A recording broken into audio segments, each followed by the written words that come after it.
In 476, after the fall of the Roman Empire, yet unseen warriors appeared in our lands, on horseback, carrying enormous bows, and most importantly, they had stirrups attached to the saddle to support the rider's feet.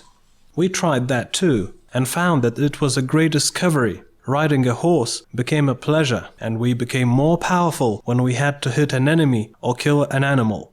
Later, it turned out that those warriors were Huns, the same Huns who brought the Roman Empire to its knees. They devastated our castles in Aukštadvaris, Kernavė, and Vilnius, slaughtered the people of Plinkaigalis. You may judge yourselves how cruel they were. Having thrown their spears, they would wound a man, disabling him from further movement, and, upon overtaking him on the back of their light-footed horses, they would take away his life with wooden clubs. Soon other strangers from the east, Alans and Avarians, appeared.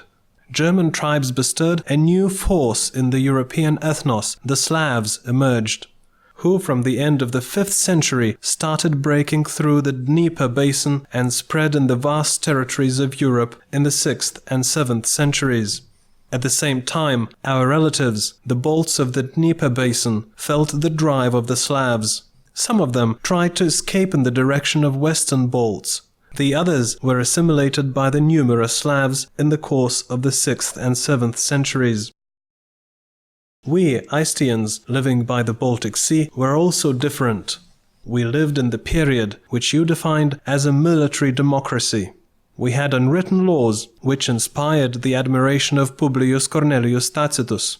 He wrote, "Over there, good customs are more important than good laws in other countries." We had our faith and our gods, military commanders and warriors, dukes and oracles. Major issues of the tribe's life were tackled at the meeting of the tribal elders. We elected community seniors, military commanders, and dukes. We parceled out land, judged and sentenced the wrongdoers, declared wars and made peace. We sent envoys to alien countries. The story of one such envoy trip reached you, my faraway posterity.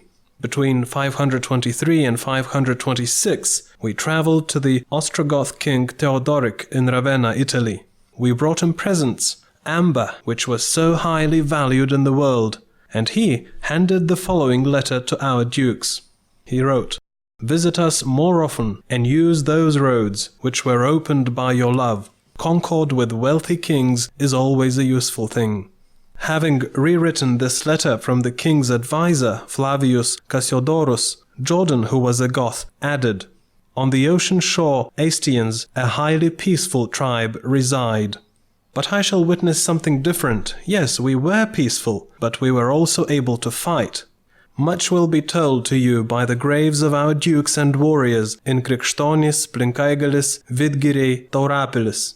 We had our horses which accompanied us to the afterlife, manufactured swords, spears, arrows and bows, daggers, battle knives, and battle axes. We defended ourselves cleverly by the helmets produced of steel and by iron-reinforced shields. A vari-colored family of Baltic tribes was given birth on the territories which for a long time had been inhabited by the Baltic Balts. The Prussians, who still in the Roman times were called Aisčians, and who descended from the Western White Barrow culture people, raised a plethora of tribes on their land. Here the land of Pamedė, Kulmas, Pagudė, Liubavas, Varmė, Sasna, Notanga, Barta, Galinda, Sembija, Nadruva arose. The union of Jotvingians, consisting of Suduvians, Dainavians and Jotvingians themselves, settled in their neighborhood. Curonians, who were mentioned in the Icelandic sagas since 675, arose in the former Western Lithuanian culture of stone slab graves. Scalvian lands were around the Nemunas estuary. The tribe of Highlanders developed from the old culture of stone slab graves in central Lithuania, while the three ethnic groups born in the Barrow culture turned into Samogitians, Semigalians and Selians. Alongside with the indigenous, new neighbors from the Dnieper Balts appeared, who in around the 6th century, pushed by the Slavs, inhabited the eastern Lithuanian part and created Barrow culture there. Experience, which was gained in the battles between nations, made the tribe, which was later called Lithuanians, competitive warriors. Its territory became the southeast barrier against the restless Slavs, who were looking for new lands. The newcomers brought with them their customs. They erected barrows and cremated their dead. The 9th century approached. Aisčian tribes, as well as their lands, in principle remained the same. Our technologies changed, and so did our customs. Burial fires were blazing in all tribes. Only Semigalians stuck to their old habit and abstained from cremating their dead. At about that time, a formidable nation, which arose in the 7th century in northern Europe, in the old Uppsala land by Lake Mälar, and which called itself Sver or Sver, came to our lands. In Palanga, the Vikings set up their trading post. Such trading post was set up in Seburg, not far from the Grobine, but the biggest trading center in Viking times was the town of Truso in the Prussian lands. It was established in the estuary of Nogate River, not far from the present town of Elbliong, between 850 and 875. This town of early Middle Ages on the Prussian lands was in no way different from other European towns of early Middle Ages. One more important Viking trading center was Viskjotei. In the 8th to 10th centuries, about 500 barrows were erected in the Sembian land, in the location where the Curonian spit begins.